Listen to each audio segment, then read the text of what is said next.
Kina mama wanangadi wanatisha. Kina mama wanangadi wanatisha. Mashaallah, wana imani. Kuna swali limekuja hilo, sitolijibu mimi, atalijibu mmoja katika watu nilioambatana nao, amiri wetu Abu Hafs Harun ibn Jum'an ibn Kapama.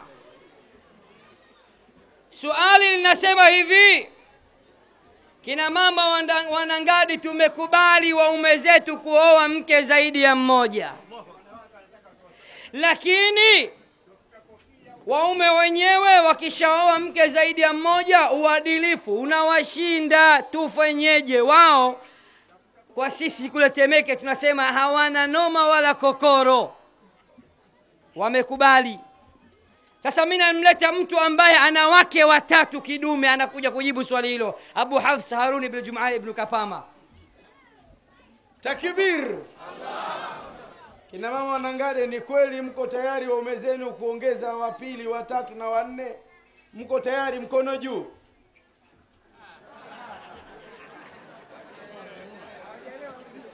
Nauliza swali, kina mama wanangade, mko tayari waume zenu waongeze wake wawili, watatu, wanne madam ni waadilifu? Mkono juu. Takbir! Mimi nasema nyinyi mkiendelea kuishi na msimamo huo na nyoyo hizo, inshallah pepo ya Allah iko wazi mbele yenu. Ili jamani ni gogoro ambalo linasumbua wanaume wengi wa Kiislamu. Ni kweli kabisa Uislamu umeruhusu mwanamume wa Kiislamu kuoa mke zaidi ya mmoja. Tena mimi hupenda kusema kwamba mwanamume wa Kiislamu aepuke kuwa na maisha ya kuwa na taa ya pikipiki. Manake kuwa na mke mmoja ni sawa kuwa na taa ya pikipiki. Kama unasafiri usiku, ikikorofisha hakuna mwangaza huko mbele, na safari inawezekana ndio ikafia hapo. Ndivyo ilivyo ukiwa na mke mmoja, yakija maumbile ya kila mwezi, manake itabidi ukae tu uchubue kimya kimya, yani unakufa kizungu na tai shingoni. Ndivyo sivyo? Si hivyo tu, yakija maumbile, mwanamama akipata ujauzito, maana yake ujauzito muda mwingine ukifikia miezi 7 unakuta anakuambia sitaki kuona lolote, jitu lolote linisogelee mimi. Mwanamke anajifungua siku 40, mzee unakula, unashiba, mbuzi zinaingia mwilini, muona virutubisho chungu nzima vinaingia mwilini, maana yake unakauka kizungu tu. Unatazama hakuna kitu kinakwenda, taa ya pikipiki hiyo. Sasa tujitahidi tuwe na taa za gari mbili, moja ikikorofisha nyingine inasaidia. Na alhamdulillah Allah ndio ameturuhusu wawili, watatu, wanne, lakini kinachostahiki ni uadilifu. Wanamume wengi wanaoongeza mke zaidi ya mmoja katika maisha tunayoishi nayo leo hii wamekosa uadilifu. Kwanza mtu anaoa mke wa pili kumkomesha mke wa kwanza. Manake hili si lengo la Kiislamu. Unaoa mke wa pili kwa sababu maumbile yanakuruhusu kufanya hivyo, si hivyo? Kuna wanawake wengi hawana waume, wanahitaji kuolewa, kwa hivyo wanafanya nusra. Lakini kama unaoa ili ukomeshe mke wa kwanza, ni dalili iliyo wazi ya kwamba wewe hutoweza kufanya uadilifu. Kwa sababu gani? Ukishampata huyo wa pili utamsahau wa kwanza. Sasa ndoa za wanawake wawili, watatu, wanne za namna hii ukweli zinapingwa na sheria ya dini yetu ya Uislamu. Mtume sallallahu alaihi wasallam anatutahadharisha wanamume wote ambao walilahi alhamdu wameepukika taa ya pikipiki, wana taa 2, 3, 4, ama wale ambao wana taa moja ndio wako njiani kwenda ingia taa ya pili. Mtume anatahadharisha yeyote miongoni mwenu katika wanamume wa Kiislamu mwenye kuwa na wake wawili au watatu au wanne, halafu akawa si muadilifu baina ya wanawake hao, atafufuliwa yaumul qiyama ubavu wake mmoja ukiwa umepinda. Ni alama iliyo wazi kwamba huyu duniani hakuwa muadilifu. Sasa tuzikimbie dhambi hizi na tuyakimbie majanga haya kwa kuhakikisha kwamba kama tunaingia katika ibada ya kuongeza mke wa pili, tutengeneze mazingira ya kuwa na uadilifu. Alau kuuliza wasomi wa Kiislamu, maisha ya kuishi na mke zaidi ya mmoja yanakuwaje? Kwa kuwa Mtume sallallahu alaihi wasallam aliishi hivyo, ili isije ikawa kuongeza kwetu wake wa pili ikawa sababu ya kutenda madhambi na si tena kumwabudu Mwenyezi Mungu Subhanahu wa Ta'ala. Na kwa hakika mwanamume mwenye mke zaidi ya mmoja asiwe mwadilifu kwa mke wake, mwanamume huyu hana tabia za wanamume wa Kiislamu. Mwanamume wa Kiislamu ni yule ambaye anafuata Qur'ani na sunna ya Mtume Muhammadin sallallahu alaihi wasallam.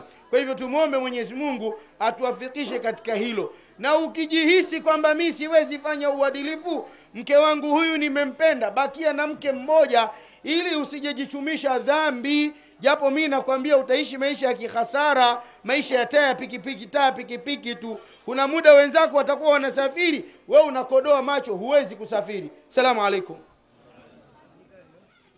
Wa alaikum salam wa rahmatullahi wa barakatuh. Huyo ndio Abu Hafs. Naomba umruhusu asome kama maswali matatu kina mama.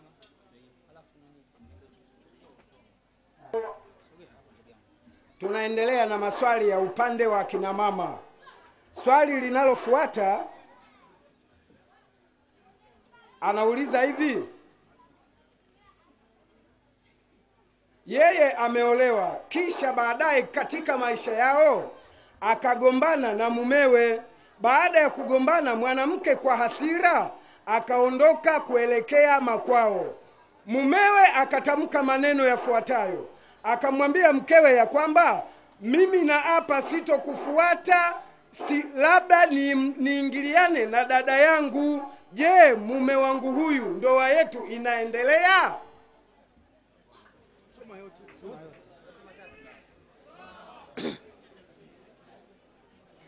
Swali linalofuata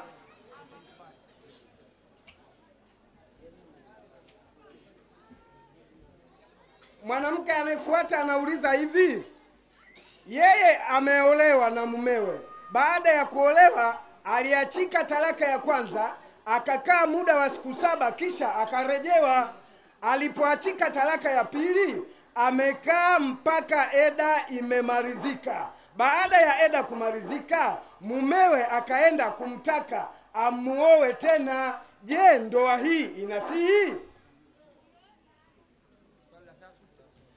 Swali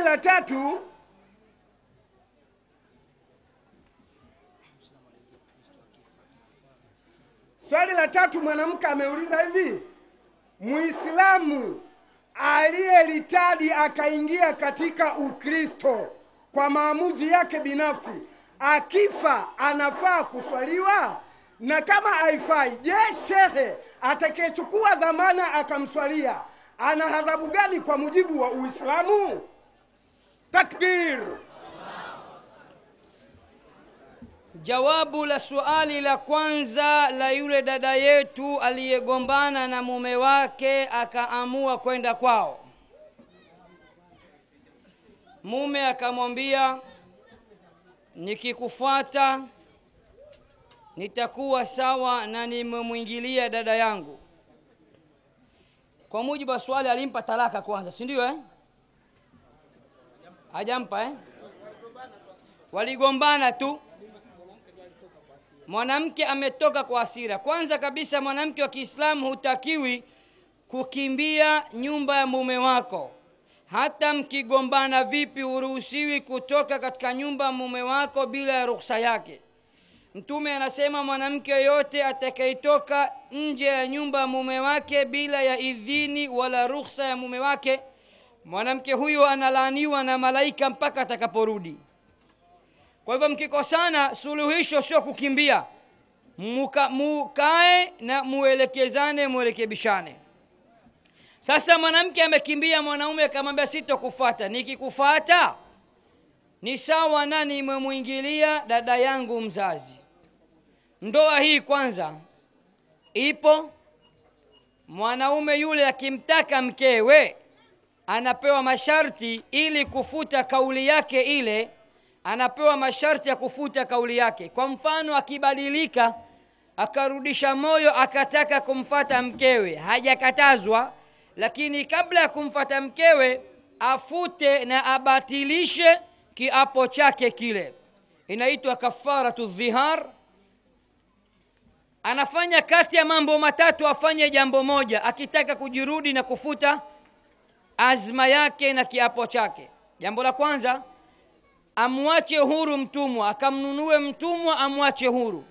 Ikiwa mtumwa hayupo, afunge miezi 2 mfululizo ili kufuta kauli zito kama ile ya kumwambia mkewe, nikikufuata itakuwa sawa na nimemwingilia dada yangu. Ikiwa imeshindikana kufunga miezi 2 mfululizo, alishe maskini 60. Hii ikiwa mwanaume anamtaka mkewe. Lakini mwanamke wa Kiislamu anaweza yeye akarahisisha ya mambo na akaepusha shari, akarudi mwenyewe na kuomba msamaha kwa mumewe. Mwanamke akirudi mwenyewe na akaomba msamaha, ndoa yao ni sahihi na wala hakuna matatizo, na mwanaume ni mumewe na hawatakiwi kutoa sadaka wala kafara, kwa sababu aliyerudi ni yeye mwenyewe. Ama mume akitaka yeye ndo akamfuate mkewe ili asamehewe kwa kiapo kile, afanye kati ya haya matatu jambo moja. Nimeeleweka jamani eh? Swali la pili, akaolewa, ameolewa, ameachika, amepewa talaka moja, mume kamrudia, baadaye kampa talaka ya pili. Talaka ya pili ikaisha, mume akataka tena amuoe upya mkewe, inafaa? Jawabu, naam. Mwanaume akimwacha mwanamke akampa talaka moja, anatakiwa mwanamke yule akae au ahisabu hedhi 3, tahara 3, na kama anamhitaji amrudie kabla ya tahara 3 au mwanamke kuingia ndani ya hedhi 3. Ikiwa mwanamke atakuwa ameingia mara 3 ndani ya hedhi au ametoharika mara 3 na yule mume hajamrejea, tayari automatical yule mke sio mke wake tena na ndoa yao imeishilia pale. Ikiwa mume alimwacha mkewe talaka rejea, talaka ya kwanza au ya pili, bado anaye chansi ya kumrejea mke wake ikiwa eda ile imekwisha na hakujaliwa kumrejea. Kwa hivyo dada yule mume anatakiwa kampose upya, amtolee mahari upya, amuoe upya ikiwa talaka aliyomwacha ilikuwa ni 1 na hakuweza kumrejea, au ni 2 hakuweza kumrejea. Ikiwa idadi ya talaka itafika 3, basi mwanamke yule haruhusiwi kumrejea wala kumuoa, kwa sababu talaka zimeshafikia 3. Mwanamke yule akae eda yake. Ikiwa ataachwa talaka ya 3, akimaliza eda yake ataolewa na mwanaume yoyote kwa khiari yake. Labda yeye na yule mwanaume baada ya kuolewa waachane. Wakiachana na eda yake ikaisha, mume yule wa mwanzo anaruhusiwa kwenda kumuoa upya. Lakini pia mwanaume haruhusiwi kumpanga mwanaume mwenzake akampa pesa, nenda kaniolee yule mwanamke kwa sababu talaka nilizomwacha ni 3, alafu kanaye wiki 1 mwezi 1, alafu umwache ili awe halali yangu. Hakika hiyo ni haramu, na anayefanya hivyo ni amelaniwa. Naeleweka jamani eh? Swali la 3 tutalifanya kwa ni swali la mwisho jamani. Tuna safari ndefu, tunaelekea Mweda. Mashekhe pia watakuongea, shekhe wa wilaya na mashekhe wengine, na muda wa sala utakuwa wakati huo tayari umeshakaribia. Muislam amertadi, hakika huu ni msiba mkubwa kabisa. Tuseme inna lillahi wa inna ilayhi raji'un. Ametoka katika Uislamu, maana yake ametoka peponi, amekwenda jahannam yeye mwenyewe kwa kupenda. Akafa hali ya kuwa ni kafiri.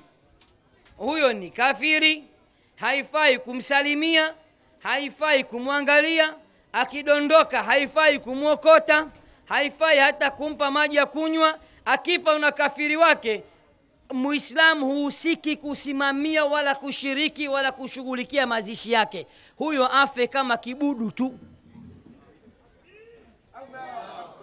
Na mtu yoyote atakayejifanya kimbele mbele akajipendekeza ati anamshughulikia mazishi yake, anakosea na anaweza akakufuru kwa kila kitendo. Maana yake anamunga mkono alichokifanya na eti anataka amzike Kiislamu. Huyo ni shekhe gani jamani? Huyo shekhe kweli huyo?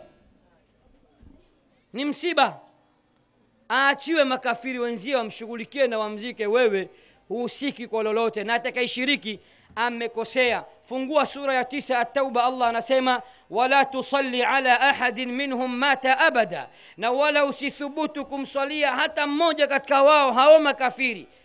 Wala taqum ala qabri, na wala usisindikize jeneza lake. Kwa nini? Innahum kafaru billahi wa rasulih, hakika yake umemkufuru Allah na mtume wake. Wamatu wa hum fasiqun, na wamekufa hali ya kuwa ni mafasiq. Jawabu ni hilo. Wallahu a'lam. Subhanaka Allahumma wa bihamdika ashhadu an la ilaha illa anta astaghfiruka wa atubu ilaika.